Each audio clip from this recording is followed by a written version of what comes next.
Hey everyone, welcome to Faith in the Folds, podcast for ministry, biblical studies, and Christian living. I'm your host, Kevin Burr. Today I got to sit down with a friend and former student of mine, Matt Love, pulpit minister for the BB Church of Christ in BB, Arkansas. Now, although Matt's a young minister, he has several years of ministry experience, and I enjoyed getting to hear from him how he has grown over the years. I was encouraged by and appreciated his humility and wisdom, and whether you're a minister or not, I know you'll be encouraged too. If you enjoy the kinds of conversations we're having here on the podcast, would you be willing to like and subscribe to us? And maybe share us with someone who you think might benefit from this? And as always, thank you so much for tuning in today. Matt, thank you so much for joining us on the podcast today. I really appreciate you being able to take some time to sit down with us. Before we get started, let me ask you, would you mind telling us a little bit about kind of what you're doing, where you are, how you got your start in ministry, all that good stuff? Good. Well, Kevin, thank you for, can I call you Kevin? Yes. Should I call you Dr. Burr? Or? Well, you didn't know me as Dr. Burr when you were a student of mine a while ago. Yeah. But yeah, Kevin works Kevin's great. Fine. Okay. I make my current students call me Doctor. I don't make them, but anyway. But they do. They do. They're polite. That's good. My name is Matthew Love, and I am the preaching minister at the BB Church of Christ in Central Arkansas. And I grew up in Churches of Christ. I grew up in a fairly conservative, smaller, rural church in Southeast Ohio. And so my upbringing and my just the culture that I've been steeped in is very much Church of Christ, and I am thankful for that in many ways. And I love that heritage, love the heritage that I'm still a part of. Came to Harding, where I was a missions and Bible major. Went to Harding School of Theology, where I got a Master of Divinity, and I've been here at BB for about 10 years.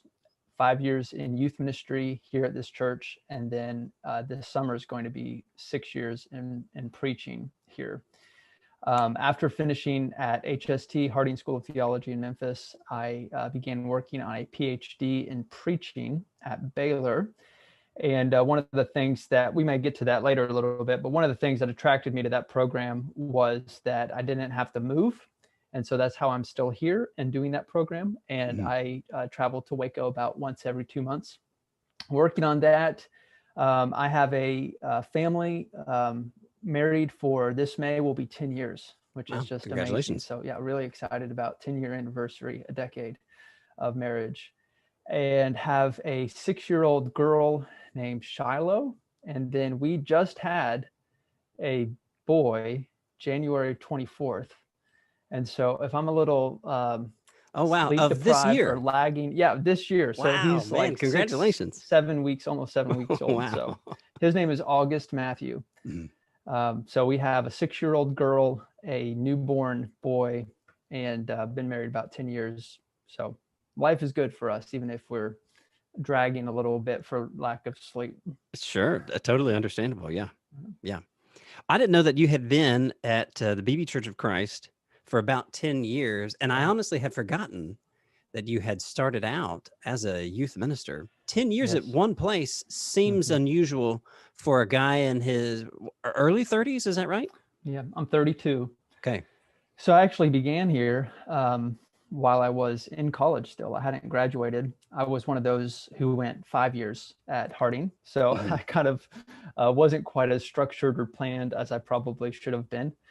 And around the, I think junior year was when I was reached out to by a certain person in the church named Max Sandlin, who some people know of or heard of. And currently a professor at Harding University, is that right? Professor, yes, of theology there. And he reached out, he was a youth minister here, reached out to me. And then it's, ever since we've been here, transitioned, I guess it was 2015 to preaching. That would be 6 years this summer. 2015 is when we started preaching here. So it's been a great church. And I was thinking about this earlier, a lot of people move from church to church. And so when they talk about churches, they can be kind of vague about, well, at this one church, there was this one really crotchety person who gave me a lot of trouble. I don't really have that benefit, because if I say too much, people say, you've only been to one church. So who are you talking about? So kind of have to watch some of the stories that I tell, but I I'll don't have that many bad stories to tell. yeah, that's a blessing for sure. I'll be sure to phrase the question in such a way to where you can say, "Well, I've heard that some people Some say, people. or some people do." Good. That No, way, don't give it away. you can always just use yourself, like use your own examples, but say, "Well, a friend did," or something like that. Stay anonymous. Yeah, yeah. Well, Matt, I'm excited to get to talk with you about this. Yeah. Thank you for having me Hopefully, on. hopefully it will come up later a little bit more about your PhD in preaching. Okay. Usually, when folks think, at least for me, usually when folks think about a degree in preaching, something more along the lines of a doctor of ministry comes up. Yeah. But like I said, we might be able to get to that in a little bit. Okay. But the thing that I really wanted to start us off with is this: what's one or two lessons that you have learned in your 10 years of ministry? Yeah. That is a huge question, obviously. So, like anything that I've learned, it's kind of overwhelming to think about. I think one of the things that's been on my mind quite a bit recently is a pretty simple lesson, which is that ministry is very hard and preaching is very hard. And that sort of ties in, going back to those studies that I'm in right now. If there's one thing that I'm learning, it's that, which is kind of humorous, kind of ironic. But it's a difficult calling. It's a difficult thing to do well. And I am as I understand the Enneagram, for those people who put much stock into that. My coworkers do. I haven't read anything about it, but I know there are 9 numbers. Yeah, nine numbers. I don't know a whole lot about it, but what I understand is that I'm a 1, which can have some sort of perfectionistic tendencies. So I can be pretty hard on myself, I think, about how I'm doing and ways I could be doing better. But I think regardless, ministry is just really difficult. And I think my perspective growing up in the church, and when you're in college, you can be a little bit idealistic about, this is what I'm going to do, and I'm going to have this great impact on people, and it's all going to come very easy. I am, me and my gifts, we're the answer to the, problems that are at large in the church. Yeah. And 10 years in now, I just am becoming more and more aware of just how much work it really takes, how much dependence on God and God's Spirit that it takes to do church work well. And there are certainly those figures who get into ministry and are extremely lazy or don't put the time in or whatever, or maybe even on the other end, those who it comes really easy to, and it's easy to, or at least they make it look easy. But in my experience, I am learning just how much time and work and prayer and reliance on God that it takes to serve well. Yeah. I had kind of a strange route into ministry.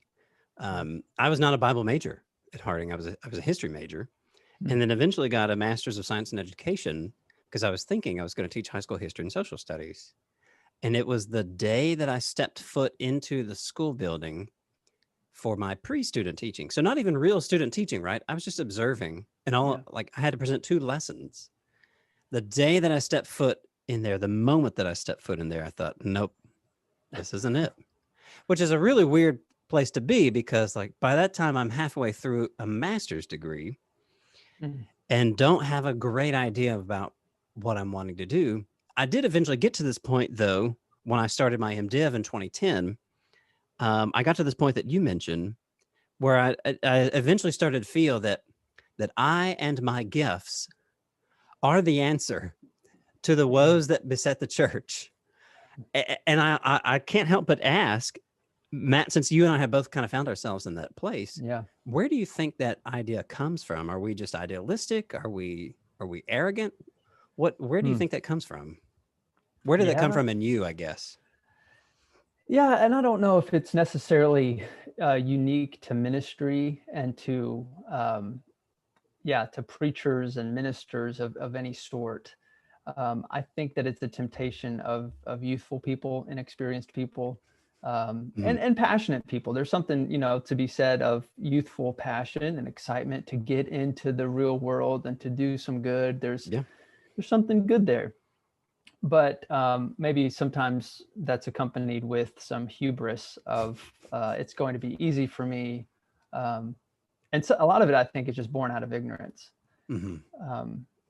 Maybe pride as well, like you mentioned, but I think a lot of it is just ignorance, not really knowing people, not knowing how churches work, systems, knowing, just history and appreciating those who've come before us, something that our society does not do very well. We like the novel and the new, and we sometimes dismiss tradition or ritual or older people in general, older ideas, passe ideas. And so that's a great question where that comes from.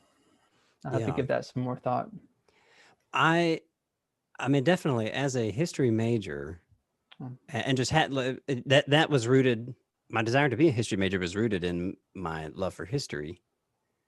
What I didn't realize at the time was that my greatest love was really for understanding the Bible and understanding the world that the Bible came from. I didn't have language to, kind of to put that in. I wasn't able to verbalize all that. Yeah. But I eventually found that when I was, when I was able to verbalize that, and when I was able to, kind of really start honing in on what it was that I wanted to do, I very quickly found, when I started my MDiv, that I was in this place that you just mentioned. I was ignorant. I didn't know what I didn't know. Right. And Matt, I think that is something that really does plague a lot of young ministers, not for any fault of their own, except for the fact that you're just young and you maybe don't have a ton of life experience. You mentioned knowing people, knowing systems, being aware of all that kind of stuff. Right. Can I ask, how did you get to know those things? How did you get to become familiar with those kinds of things? What steps were mentor figures there helping you work through that kind of thing? That's a really good question. One of the things that has really benefited me is me being situated in the same place for 10 years. And I know that that's not for everybody. I know that not every situation is the same. People get pushed from churches or pulled into other churches and that kind of thing. There's problems and whatever. But for me, I have been very grateful that I've found a place where I've been able to stay for a decade in my first church. And I think that, if I could encourage young ministers with something, this is not hard and fast law. You have to stay or whatever, see through everything, every issue that comes up. But there are just huge dividends that come through sticking with one place. No place is perfect. No church is perfect. And some churches are less perfect than other churches, I'm sure. And I also don't have a whole lot to compare this church to. Right. So as far as I was going to ask, tell us all the ways in which BB is less than perfect. No, I'm kidding. No, see, I can't do that. Right, I have a friend who once at his church. But yeah, just being with one church, and you think about the years that I've been here from age 22 to 32, and at least those people who are listening or watching this who are about that age or older know that those years are actually pretty formative. And looking back on the past decade, just in general, whether you're at a church or not, just maturity wise, moving from a person in college, a young adult to, I guess I'm still a young adult, but moving toward middle age. In that time, I've had, I've been married, I've had 2 kids, I've been in youth ministry, I've been preaching here, and then just really getting to know people. And it's not just, I don't want to just make it too cerebral where we think, well, I need to know information about the systems or about the church history or traditions here or whatever it is. But appreciating those stories. So there's an affectionate side of that as well. Not just knowing it, but valuing it, really seeing good that's already there in the church that has been there before you. And I think just being humbled by some of that history, some of the work that precedes and will post-seed. There's a word, I'm sure, that's not coming to me. Is it succeed? Succeed me, yeah. Thank you. That's why you're the host and I'm the guest. But yeah, the good and the work that's been, so long before me, and will continue so long after me. I have a professor at Baylor right now who talks about traditions and the tradition of preaching as a sort of river. And this metaphor isn't unique to him, and I'm not really sure where it comes from. But basically, the river, the tradition of preaching, has been flowing long before I ever step into it, in the place where I step into it. Mm-hmm. And it will keep flowing long after I step out of it, or however the metaphor goes. And I think that's also true in this church, in any church. And that's a really kind of humbling thing to appreciate that. Speaking of another lesson, the church doesn't revolve around me. And the preacher, especially in a medium-sized or smaller church, BB has about, pre-pandemic, we had about 220-ish, give or take 30 people. Yeah. And in a church that size, especially, where there's a preacher, there's youth minister, there's a secretary, and, we don't have a huge staff, is what I'm trying to get at. Right. It's tempting to step into those roles and think, this youth program or this ministry revolves around me as this central figure. There's a part of that that's very true. And then there's another part of that is, who am I kidding? These people were coming to church before I got here. They'll be coming to church after I leave or after I die. Mm-hmm. This is not all about me. So, yeah, man, ministry is hard. Yeah. And the church doesn't revolve around me. Yeah. It sounds like in the best, most positive sense, you've learned to be humble in ministry. Is that a fair assessment? Well, I don't want to pride myself on being too humble, but I think that's absolutely true. When I was thinking about, you had given me a few questions ahead of time just to be thinking about, to prime the pump, and humility was one of the words that did come to mind. Of, if I'm doing this right, there's a genuine humility that comes with serving a church. So absolutely. Yeah.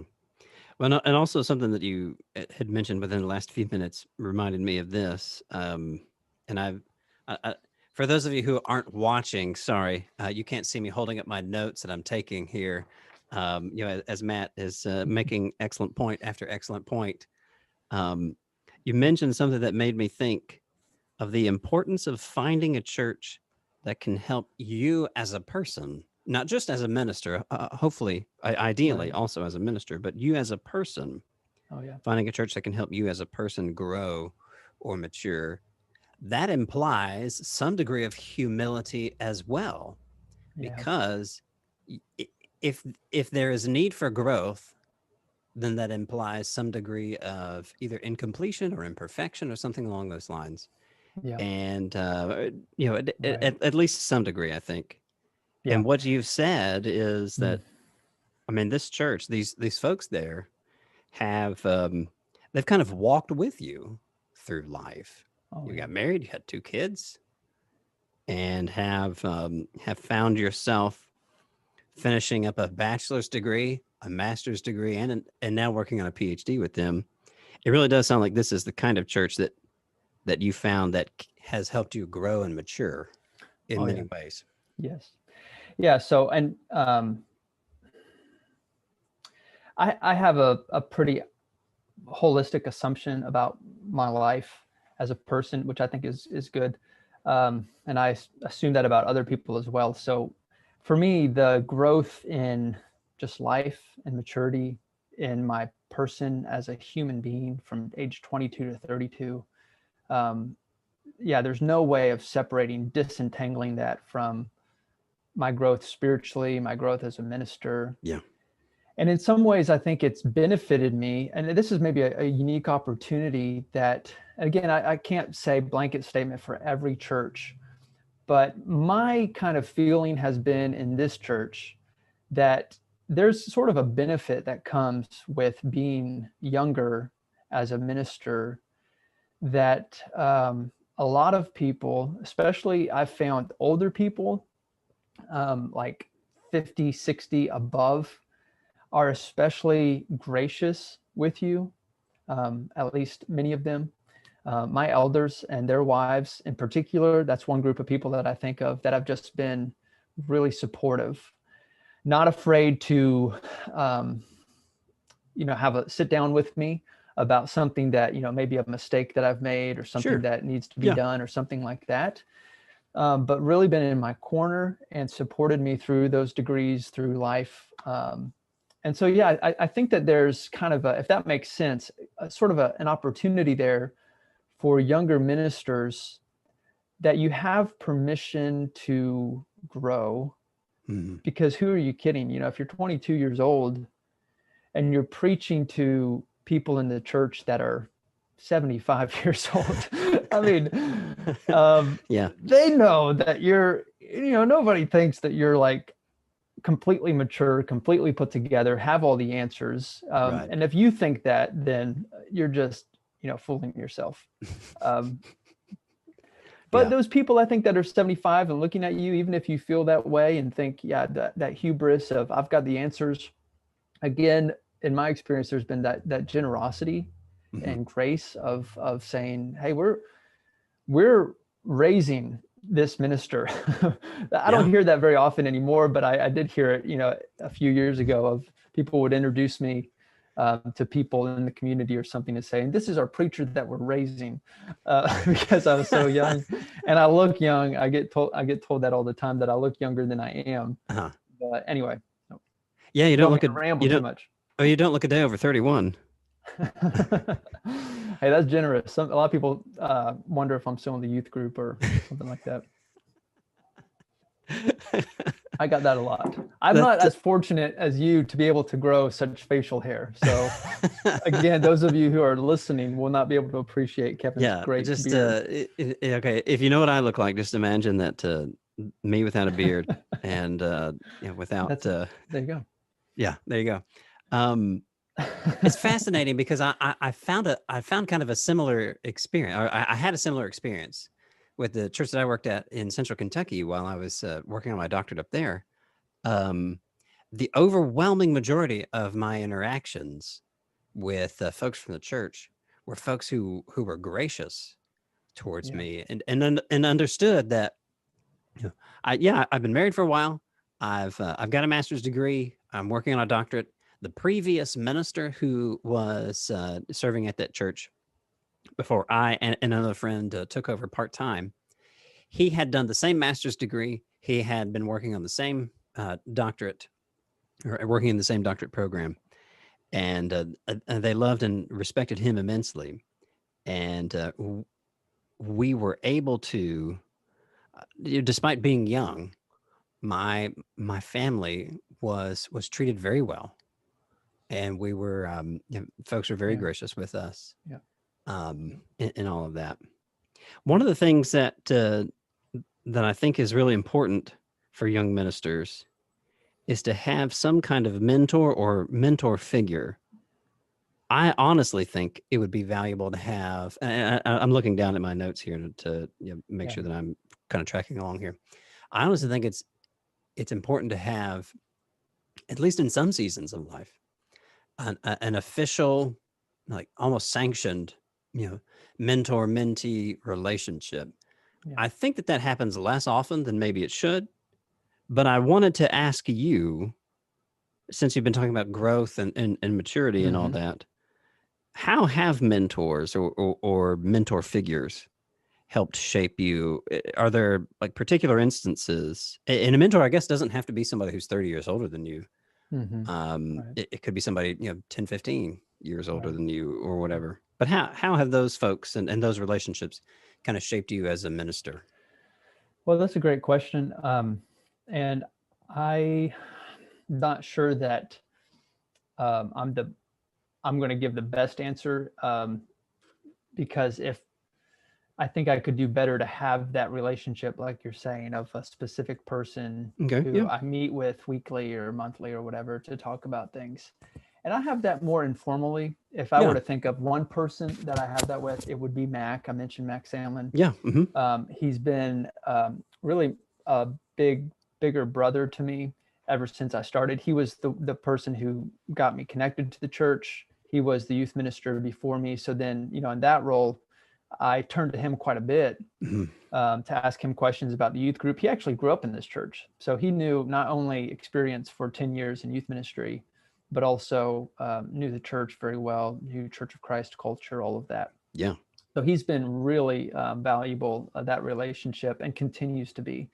And we meet together, just not intentionally as a mentor-mentee relationship, but we get together quite a bit. Actually, just yesterday we were playing pickleball together, and that gets us to have some fun, but also, of course, we visit and talk about church and that kind of thing. So that relationship has been really special to me. I'd also just kind of, if I didn't have to choose a specific person, I do sort of think of the entire congregation as being a sort of mentor relationship to me. Interesting. Living Okay. out my faith with my family in this church, with these friends, with these shepherds, in this community of people, that everyone sort of has a part in shaping me and in leading me and kind of honing my skills, all of that. So, and also not just the community, I would also emphasize education. And of course, we've already talked about HST, but that school in particular comes to mind. Not exactly a mentor sort of relationship. Again, I didn't have a teacher there that I met with consistently. Sure, yeah. But Harding School of Theology and the professors there really did care about me as an individual, as a minister. And I felt like those classes that I had about every week or whenever, going to Memphis and being part of those classes, that those professors over there really did mentor me in a significant way. I don't think there's an either or of, well, there's either formal education where you're pursuing the degree, or there's a mentor relationship where you're sitting down over coffee. I'm not sure it's that that sort of distinction is necessary. There was a lot of overlap in my time at school there. So yeah, let me ask, what was it about the relationships? You mentioned the fact that you could tell that they cared about you, you, your family, and your profession. That was definitely true in my case when I was there as well. Right. What kinds of things do you think they did specifically that indicated to you that, hey, we care about you, we want to see how you're doing, stuff like that? Well, the way it's structured, I think, has a lot to do with that. The classes are fairly small for the most part. For those who don't know, Harding School of Theology is, essentially it's a small seminary, but it's not at all a stretch to say that it's a very well-respected seminary, especially within Churches of Christ, our particular fellowship. Right.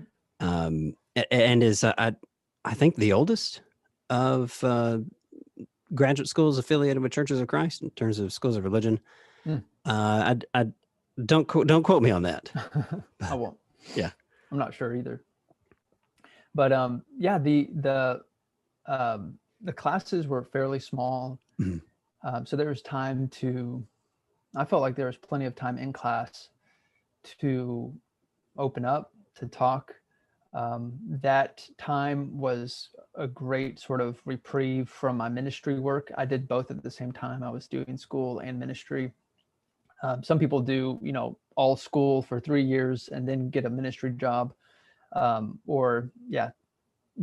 it really served me well to have both overlap, cross-pollinate between my education and my ministry. Yeah. And I just felt like the teachers genuinely cared about me as a person, as a minister. They let me open up and talk about different things, bounce ideas off of them, take me out to eat, email correspondence with them, that sort of thing. I mean, they knew me. They knew what I was doing. They knew where I was serving. They asked about it. So yeah, just really, really caring environment that helped mentor me. The whole school did, really. Yeah. It seems like the key factor there is having opportunities to build and strengthen your relationship with the folks over in Memphis and Mac, who's just up the road in Searcy from you. Yeah. I can't stress highly enough how much relationships like that have benefited me. And I've only been I've been working, like in volunteer, in churches for forever, but in terms of actually being, on staff, this is my, 5th or 6th year in congregational ministry. So I haven't been doing it as long as you've been doing it, but I've noticed that still those relationships with folks that I went to school with in Searcy or in Memphis, those have really, in a lot of ways, those really sustained me, even to this day. Right. Is that kind of how you would describe that? Yes, absolutely. And that's kind of an added benefit of getting an education, but getting an education from a place like that. Even Harding undergrad and Harding School of Theology, you might think going into it, I'm getting a degree. I'm going to get a Master of Divinity. I'm going to read these books and learn these things, take these classes. And sometimes what gets left out is those friendships, the relationships that you build, the networking that you have, and that support system that you're brought into, which is one of the richest and best things about my education. Not so much the Master of Divinity, certificate thing on my wall, but those names and faces of people that have poured into me and blessed me. Yeah. To kind of bring some of this full circle, the discussion that we've been having recently about the importance of these kinds of relationships.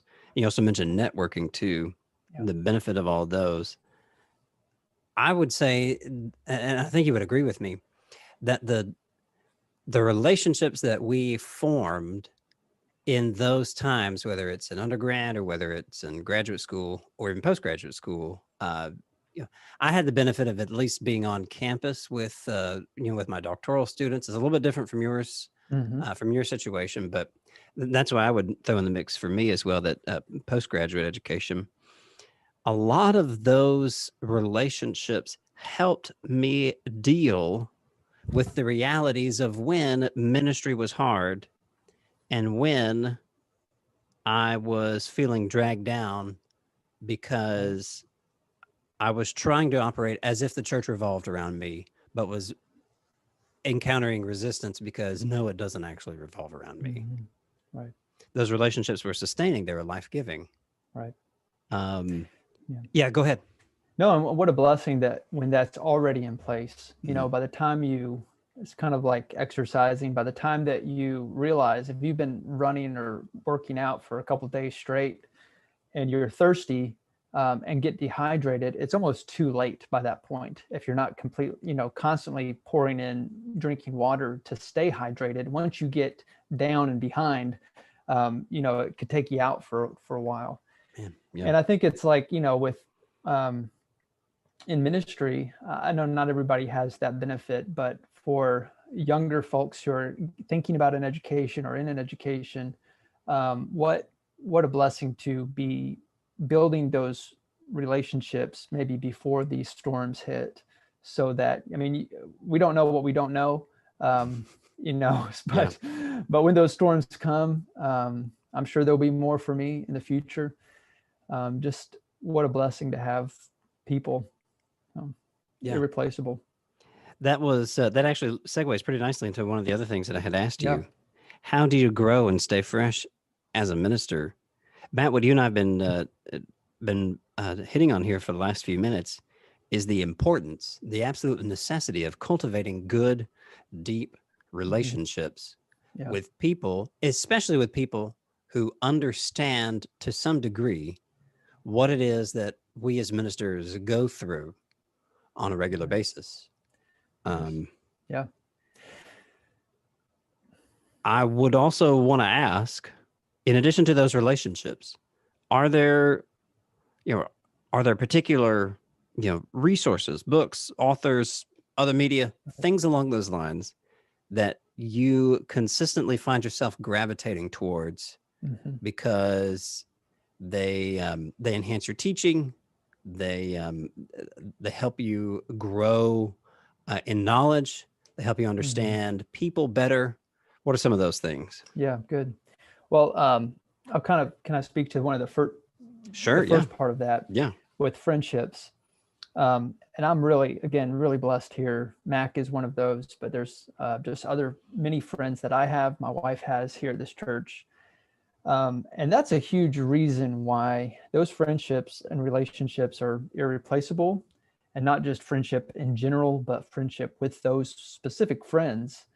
One reason, a huge reason why we both, my wife and I both feel very content here, is we have those great relationships that can't necessarily be, sure, we can meet, new friends somewhere else or whatever, but Yeah. man, these friends are special to us.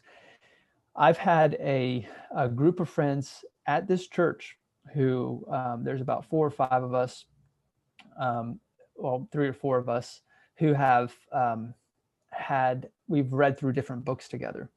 And BB is kind of a unique place, I think, that there's, again, I don't know what to compare BB to, but there are a handful of really, I think, thoughtful, sophisticated, sort of theologically minded people here, like Mhm. Mac and others. And we've had 2 or 3 of those, well, 3 or 4, I keep getting my numbers wrong, in a reading group. And we've read through systematic theology books, we've read through ethic books, um, different kind of heady stuff that, like, I'm even, really struggling through. And these other people in the church are kind of telling me what the book means, because I can be pretty dull and slow sometimes. Yeah. So they're helping me understand this. But we would meet 6 a.m. Tuesday morning every other week, read a chapter ahead of time, meet over breakfast to talk about it. That sort of relationship in the church. And I know I've heard people say before, I've heard this advice in, I don't know if it's ever been advice in a class that I took, or I just hear ministers say this sort of thing, that they don't feel like they can really have true relationships with people in the church, Mhm. that they've got to keep their guard up with people in the church. And if they're going to have real, honest relationships with people, it's going to be people outside of the church. Um, and I would kind of say that just seems very sad to me. Mhm. It doesn't have to be either or, maybe both and. I have Yeah. relationships with people outside of my church, like you and other people, that I feel like I could talk to if I needed to, and I do talk to. But I also have that in the church. And again, I hate to put a blanket statement out there to encourage everyone to, share with everybody about everything. That's of course not what I Right. mean. Yeah. Don't do Yeah. that.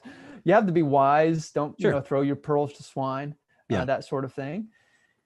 But boy, I'm not really interested in playing that game.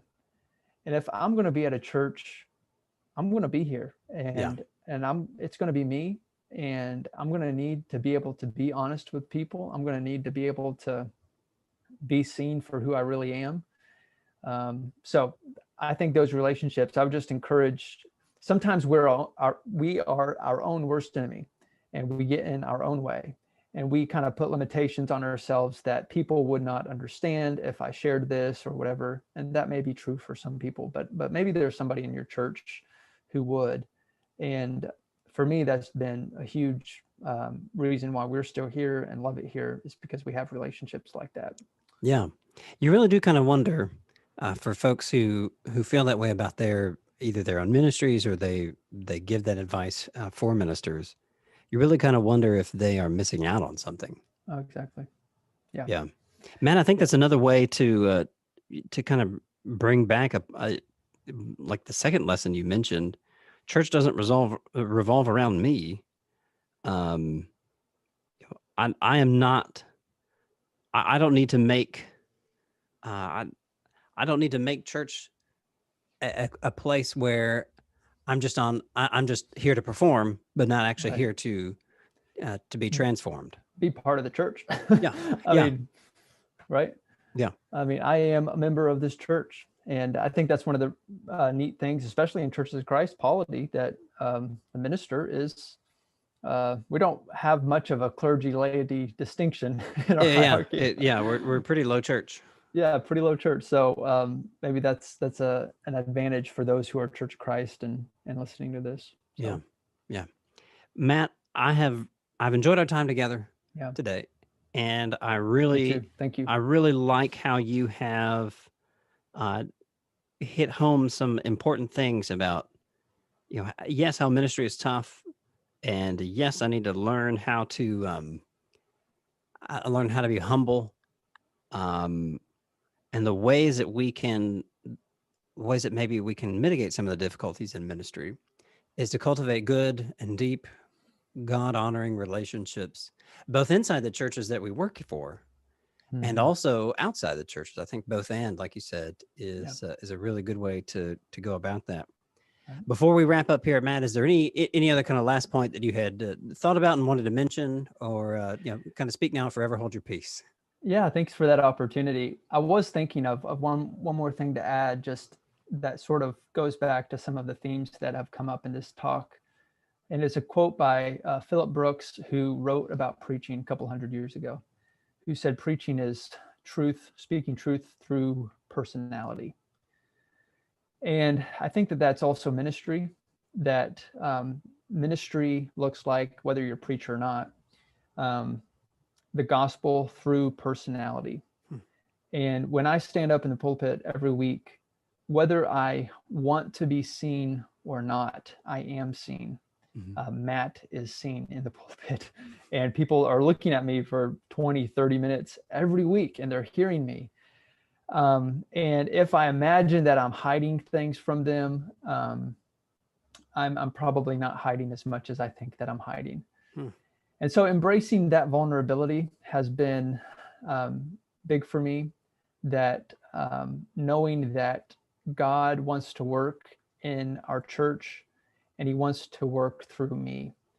And in order for him to do that well, I need to be the best me and the most transparent me, healthily transparent in the pulpit and in ministry.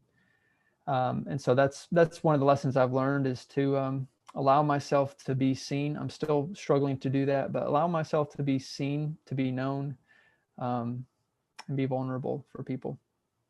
Yeah, man, to wrap us up here, I love what you just said, that God wants to work in this church, and he wants to work through me, through us as the ministers.